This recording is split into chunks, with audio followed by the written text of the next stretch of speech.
चलो हम लोग बात करने वाले हैं पार्लियामेंट की, राइट। अब जो ऑफिस मेमोरेंडम वाला जो एग्जांपल हमने देखा था, इसमें पार्लियामेंट के रोल पे हम लोगों ने ध्यान नहीं दिया। रीज़न ये है कि ये डिसीजन जो है पार्लियामेंट के द्वारा नहीं लिया गया था, ऐसा हम लोगों को लगा था, राइट। और इसलिए पार्लियामेंट इसमें कोई रोल नहीं था। लेकिन अगर आप स्टोरी के बैकग्राउंड को देखिएगा या स्टोरी को थोड़ा फिर से ध्यान से देखिएगा तो आप देखिएगा कि पार्लियामेंट का एक्चुअली इसमें रोल था। फॉर एग्जाम्पल, जो रिपोर्ट ऑफ मंडल कमीशन था वो डिस्कस किया गया था पार्लियामेंट में। पार्लियामेंटेरियंस बहुत दिनों से इसकी डिमांड उठा रहे थे।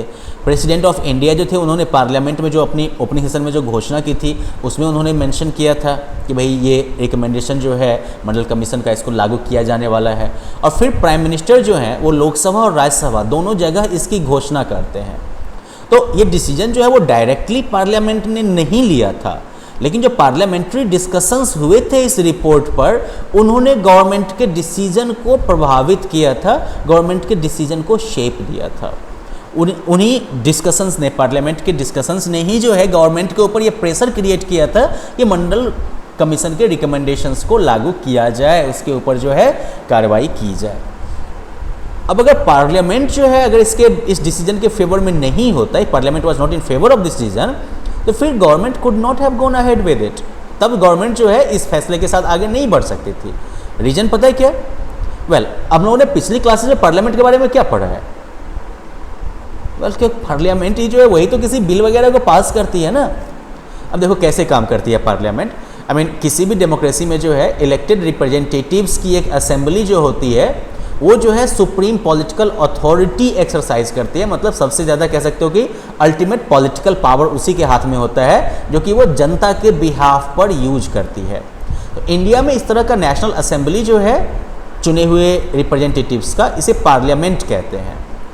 और स्टेट लेवल पर इसे जो है लेजिस्लेटिव असेंबली कहते हैं।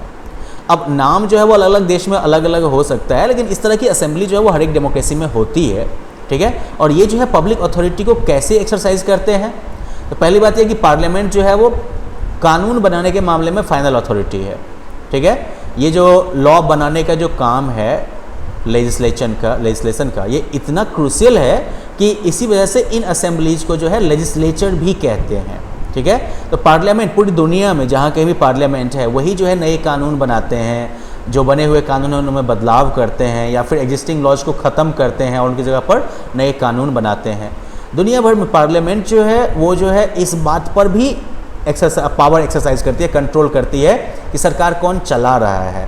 इंडिया वगैरह में जो है ये कंट्रोल डायरेक्ट है, बिल्कुल, है ना, कि पार्लियामेंट में अगर आपके पास मेजोरिटी होगी तभी आपकी सरकार होगी, नहीं होगी तो आपकी सरकार गिर जाएगी, आप शासन नहीं कर पाइएगा। यूएसए वगैरह में थोड़ा सा ये जो है इनडायरेक्ट हो जाता है। अब वो जो गवर्नमेंट को चलाते हैं वो जो है तब तक डिसीजन ले सकते हैं जब तक कि उनके पास पार्लियामेंट का पूरा सपोर्ट है। पार्लियामेंट जो है वो उस पूरे पैसे पर उसका कंट्रोल होता है जो कि गवर्नमेंट के पास है, ठीक है। ज़्यादातर कंट्रीज़ में जो पब्लिक मनी है, जनता का जो पैसा है, वो तभी खर्चा किया जा सकता है जब पार्लियामेंट इसकी अनुमति दे, पार्लियामेंट इसको सैंक्शन करे। और पार्लियामेंट जो है वो हाईएस्ट फोरम है किसी भी पब्लिक इशू पे या नेशनल पॉलिसी पर डिस्कशन करने के लिए, डिबेट करने के लिए पार्लियामेंट जो है वो हाईएस्ट फोरम है, ठीक है। पार्लियामेंट जो है वो किसी भी मुद्दे पर जानकारी जो है वो मांग सकती है। अब देखिए, पार्लियामेंट हम लोग बोल रहे हैं, लेकिन पार्लियामेंट में 2 हाउसेज होते हैं। पार्लियामेंट जो इतना बड़ा रोल प्ले करता है मॉडर्न डेमोक्रेसीज में, नॉर्मली जो है यहाँ अब ज़्यादातर जो डेमोक्रेटिक कंट्रीज हैं उनमें पार्लियामेंट के पावर को जो है 2 हिस्सों में बांट दिया जाता है, 2 पार्ट में बांट दिया जाता है, 2 घरों में, ठीक है। इन्हें कहते हैं चैम्बर्स और हाउसेस। इन्हें जो है चैम्बर या हाउसेस कहते हैं। एक हाउस यूजुअली जो है उन लोगों का होता है जो कि डायरेक्टली लोगों के द्वारा चुने जाते हैं और जो कि पब्लिक के बिहाफ पर रियल पावर का एक्सरसाइज करते हैं। जो सेकेंड हाउस होता है ये यूजुअली जो है इनडायरेक्टली इलेक्टेड होता है और ये कुछ स्पेशल फंक्शंस परफॉर्म करता है। अब जो सबसे ज़्यादा कॉमन वर्क जो है सेकेंड हाउस का, वो ये है कि वो जो है डिफरेंट स्टेट्स के हितों का ध्यान रखे, ठीक है। डिफरेंट स्टेट्स या रीजन्स या फेडरल यूनिट्स जो भी हैं उनके हितों का ध्यान रखे। जैसे इंडिया में राज्यसभा का काम होगा कि जो अलग अलग राज्य हैं उनके हितों का ध्यान रखे। अब हमारे देश में जो है पार्लियामेंट के दो हिस्से हो गए, 2 हाउसेज हो गए, ठीक है। इनको जो है हाउस काउंसिल ऑफ स्टेट्स या राज्यसभा कहा जाता है, और फिर जो है हाउस ऑफ द पीपल या लोकसभा कहा जाता है। प्रेसिडेंट ऑफ इंडिया जो है वो पार्लियामेंट के एक पार्ट हैं, लेकिन ऑफ कोर्स वो जो है दोनों में से किसी हाउस का हिस्सा नहीं होते हैं। और यही वजह है कि दोनों हाउसेज में बनाया हुआ कोई भी कानून जो है वो तभी पावर में होता है, पावर में आता है, जबकि उसके ऊपर प्रेसिडेंट की सहमति जो है वो हो जाती है, when they receive the ascent of the president, सहमति।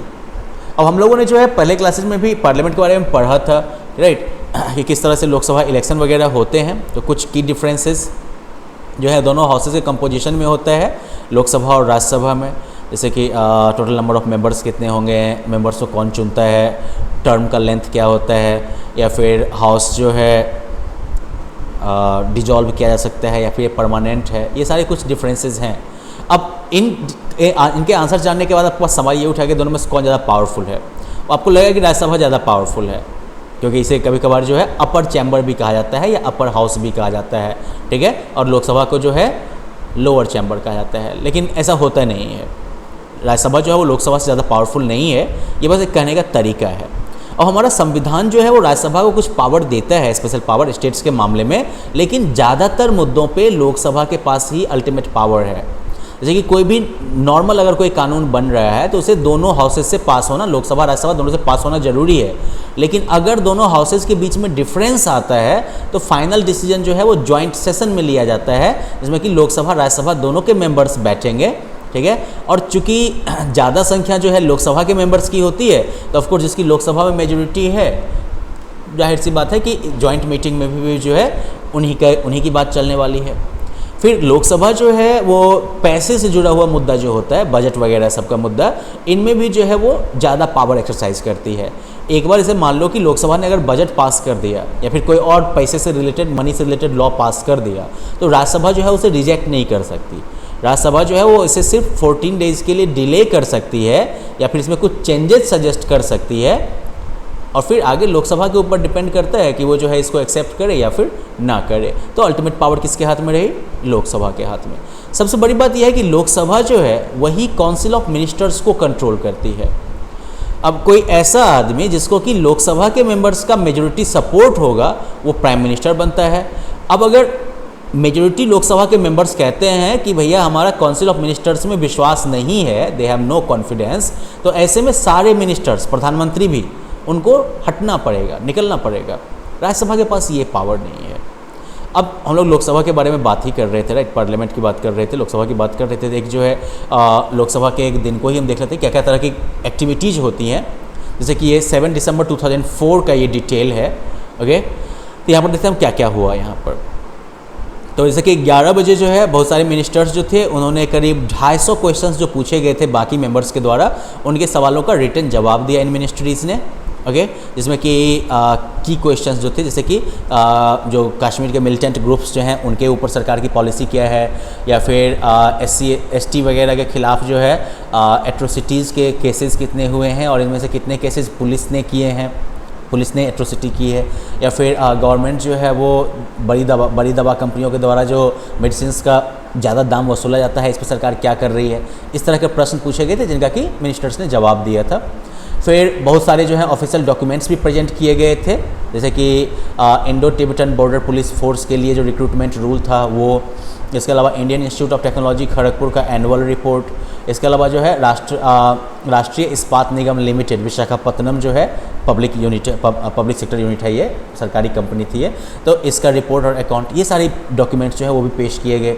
फिर जो minister of development of north eastern region है, उन्होंने जो है नॉर्थ ईस्टर्न काउंसिल के रिवाइटलाइजेशन के मुद्दे पर बात की। जो minister of state for Railways हैं, उन्होंने जो है एक स्टेटमेंट जो है प्रेजेंट किया, जिसमें उन्होंने देखा कि रेलवे को जो है रेलवे बजट के अलावा, सैंक्शन रेलवे बजट के अलावा कितने ग्रांट की ज़रूरत है। जो ह्यूमन रिसोर्स डेवलपमेंट मिनिस्टर जो थे, उन्होंने national commission for minority educational institution bill के लिए जो है उन्होंने पेश किया, और इसके अलावा उन्होंने जो है ये भी स्टेटमेंट दिया कि क्यों जो है सरकार को इस तरह का ऑर्डिनेंस लाना पड़ा। 12:15 बजे जो है बहुत सारे मिनिस्टर्स जो थे उन्होंने कुछ मुद्दे हाईलाइट किए, जैसे कि तहलका केस में कुछ लीडर्स के खिलाफ जो CBI केस रजिस्टर की थी, उसका विंडिकेशन की सही किया गया था, सॉरी विंडिक्टिवनेस, मतलब ये बदले की कार्रवाई है, ये मुद्दा उन्होंने हाईलाइट किया था। अभी भी होता है ना मुद्दा, सीबीआई जाएगी नहीं जाएगी, उसी टाइप का। इसके अलावा जो है राजस्थानी को जो है संविधान में ऑफिशियल लैंग्वेज के तौर पर जो है इंक्लूड किए जाने का मुद्दा उठाया गया था। फिर जो है जो फार्मर्स और एग्रीकल्चरल वर्कर्स हैं आंध्र प्रदेश के, उनके इंश्योरेंस पॉलिसी को रिन्यू करवाने की नीड को उठाया गया था। 2:26 में 2 बिल प्रपोज किए गए थे सरकार के द्वारा, जो कि जिन पर की कंसिडरेशन किया गया और पास कर दिया गया। एक तो था सिक्योरिटीज़ लॉ अमेंडमेंट बिल था ये, और दूसरा जो है enforcement of security interest and recovery of debt laws. Finally जो है एक बड़ा डिस्कशन था फॉरेन पॉलिसी, सरकार की फॉरेन पॉलिसी के बारे में, और साथ ही साथ इस चीज़ की ज़रूरत पर कि जो इंडिपेंडेंट फॉरेन पॉलिसी रही है इराक से जुड़े मुद्दे पर, इस पर कायम रहने की। 7:17 में ये डिस्कशन जो है कंक्लूड हुआ, और उसके बाद हाउस को जो है अगले दिन तक के लिए स्थगित कर दिया गया, एडजॉर्न कर दिया गया। तो well that is a day in typical day in Lok Sabha. बहुत काम करना पड़ता है भाई, ठीक है। चलो वेल मिलते हैं अगले लेसन में, जबकि हम लोग जो है पॉलिटिकल एग्जीक्यूटिव के बारे में बात करेंगे। Until then have fun, bye bye.